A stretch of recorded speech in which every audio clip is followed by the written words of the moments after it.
Welcome back to my channel study with Sagarika. So बहुत लोगों ने डिमांड किया था कि लक्ष्मीकांत फॉर पॉलिटी को कैसे पढ़ें फॉर यूपीएससी और एनी स्टेट सिविल सर्विस के लिए भी, आइदर बीपीएससी हो गया, यूपीपीसीएस हो गया, कुछ भी, कोई भी स्टेट सिविल सर्विस के लिए आप इस बुक के कवर पे ही देख सकते हो। ये civil service and other states examination के लिए ही बना है।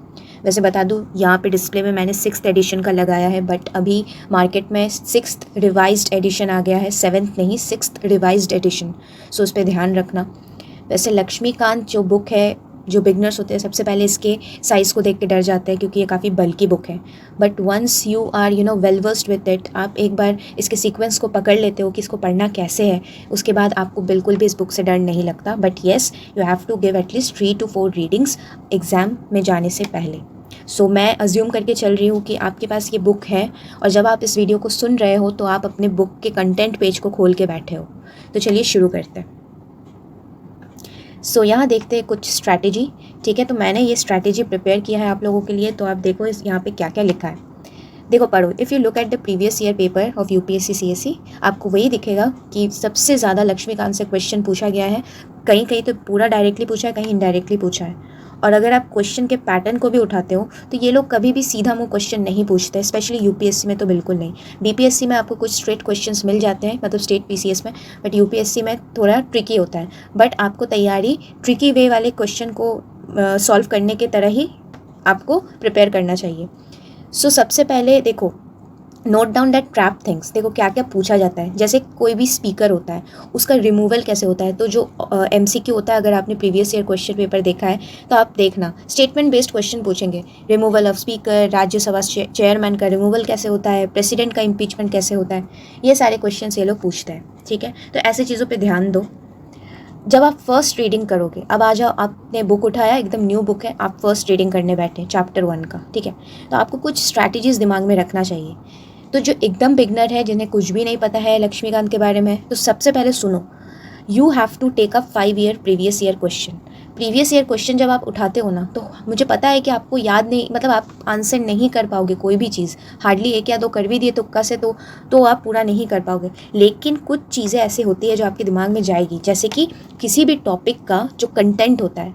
अब मान लो आपने क्वेश्चन में देखा कि प्रेसिडेंट से रिलेटेड क्वेश्चन है, तो आप क्या करोगे कि प्रेसिडेंट आपके दिमाग में बस गया, क्योंकि जब आप लक्ष्मीकांत पे वापस आओगे तो आपके दिमाग में है कि हाँ प्रेसिडेंट से क्वेश्चन है, इमरजेंसी से क्वेश्चन है, फिर पार्लियामेंट्री से क्वेश्चन है। सो ये सारी चीज़ प्रीवियस ईयर क्वेश्चन एनालिसिस करने से ही आपको पता चलेगा, आपको ट्रेंड का पता चलता है। कोई भी एग्जाम हो, यूपीएससी हो या state PCS, PYQs very important. जब आप ये कर लेते हो, उसके बाद आप ये ट्रिक याद रखो, ये 12 शेड्यूल ऑफ द कॉन्स्टिट्यूशन होता है ना, घुमा फिरा के इससे रिलेटेड क्वेश्चन आपसे पूछा ही जाता है। ये 12 शेड्यूल को याद कैसे रखें, तो यहाँ पे देखो एग्जाम्पल के तौर पे ऐसे दिया हुआ है। वैसे मैंने भी वीडियो बनाया है 12 शेड्यूल ऑफ कॉन्स्टिट्यूशन, बहुत बढ़िया ट्रिक मैंने बताया था, लाइफ टाइम याद रखोगे ऐसा ट्रिक बताया था। उस वीडियो को लिंक पे मैं दे दूँगी डिस्क्रिप्शन में, आप देख लेना, काफ़ी बढ़िया वीडियो है, चेक करना, कभी भूलोगे ही नहीं। तो ये पहले इंपॉर्टेंट चीज़ें लक्ष्मीकांत की सुन लो, यही सब करना पहले। उसके बाद आ जाओ मेजर अमेंडमेंट्स, क्योंकि इससे रिलेटेड क्वेश्चंस तो भाई साहब एग्जाम में पूछते ही पूछते हैं। हर मोड पे आपको ये अमेंडमेंट्स दिख जाएंगे। करंट अफेयर्स भी पढ़ोगे ना तो हमेशा इन अमेंडमेंट से टकराओगे। स्पेशली देख लो, सबसे पहले आप अपेंडिक्स 6 पढ़ना, आपकी बुक में ही बहुत सारे अपेंडिक्स दिए हुए हैं, आप अपेंडिक्स 6 पढ़ना। ठीक है, और कौन कौन से अमेंडमेंट्स है जो बहुत इंपॉर्टेंट है, जैसे first amendment, 42nd, 44, 61st, 99th, 100 के बाद 4 और अमेंडमेंट है, वो सब भी पढ़ लेना क्योंकि वो सब लेटेस्ट है। बुक में अगर मान लो विगनर हो, नहीं मिल रहा है, तो एक पेज लेना, वाइट पेज, और इन सारे अमेंडमेंट के बारे में गूगल करके इन अमेंडमेंट्स का नाम लिखो। फर्स्ट अमेंडमेंट यूपीएससी, आपको मिल जाएंगे बहुत सारे नोट्स, वहाँ से आप छोटा सा थोड़ा नोट्स बना लो तो हो जाएगा आपका काम। ठीक है, अब शुरू करते हैं स्कोरिंग चैप्टर्स के साथ। तो यहाँ पे देखो मैंने मेंशन कर दिया है कौन कौन से चैप्टर्स कितने स्कोरिंग है।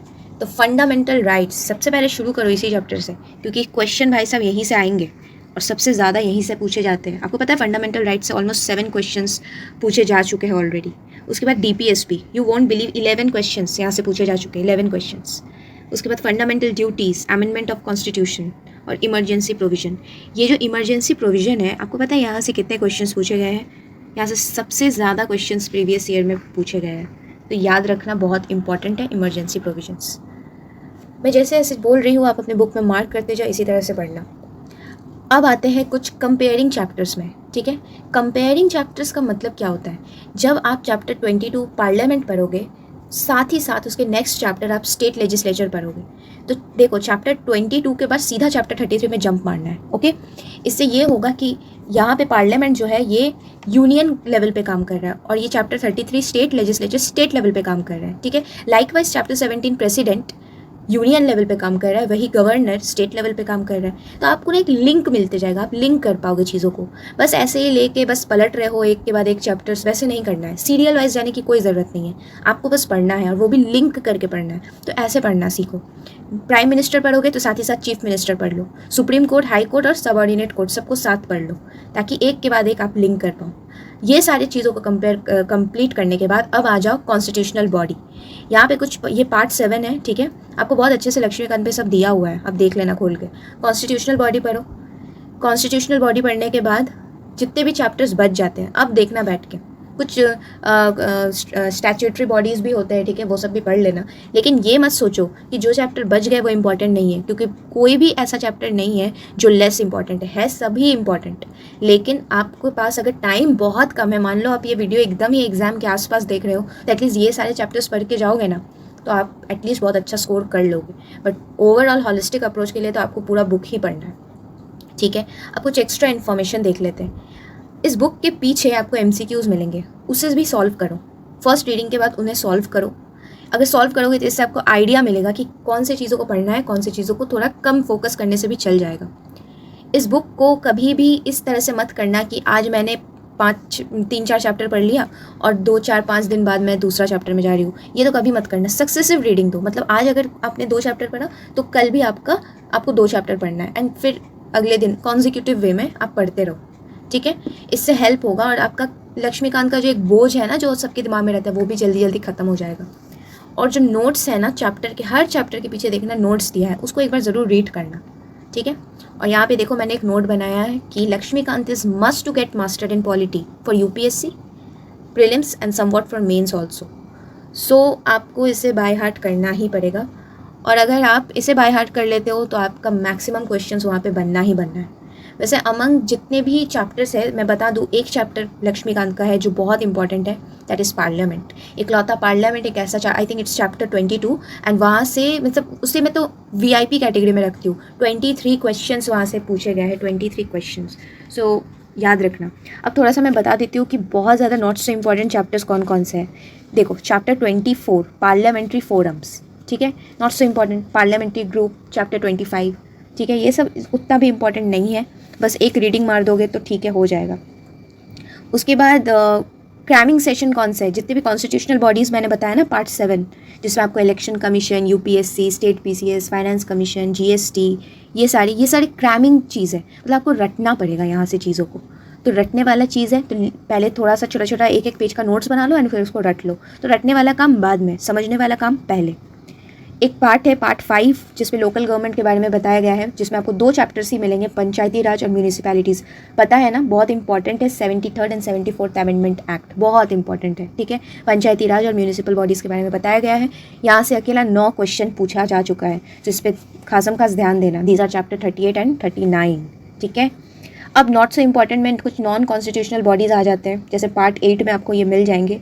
ये सारे क्रैमिंग है, आपको सिर्फ रटना है यहाँ पे और कुछ नहीं करना है। जैसे NITI Aayog, NHRC, central information commission, central vigilance commission, CBI, ये सारी चीज़, ओके। कुछ इंपॉर्टेंट चीज़ें हैं जैसे कि पार्ट 9 में अगर मैं आ जाऊँ, जैसे constitutional dimension, official language, cooperative societies, ये सारे इंपॉर्टेंट है, इन सबको पढ़ो, ठीक है। तो आपका लक्ष्मीकांत ख़त्म होने में ज़्यादा टाइम नहीं लगेगा अगर आप एक अच्छे स्ट्रैटेजी को फॉलो करके इसे पढ़ते हो, ठीक है। अगर कोई भी इससे रिलेटेड क्वेश्चंस है अभी भी आपके मन में, तो आप स्टिल मुझसे पूछ सकते हो कमेंट सेक्शन में कमेंट करके, मैं ज़रूर उसका आंसर करूँगी एंड आपके क्वेरीज़ को सॉल्व भी करूँगी। और अगर वीडियो पसंद आया हो तो ज़रूर लाइक करना, शेयर करना एंड सब्सक्राइब करना मेरे चैनल को, ताकि इस टाइप की वीडियोज़ मैं और भी लाऊँ और जितने भी इन्फॉर्मेशन मेरे पास है मैं आप तक साझा कर पाऊँ। तो मिलते हैं गाइस अगले वीडियो में। Till then stay happy, safe as well as let's crack it together.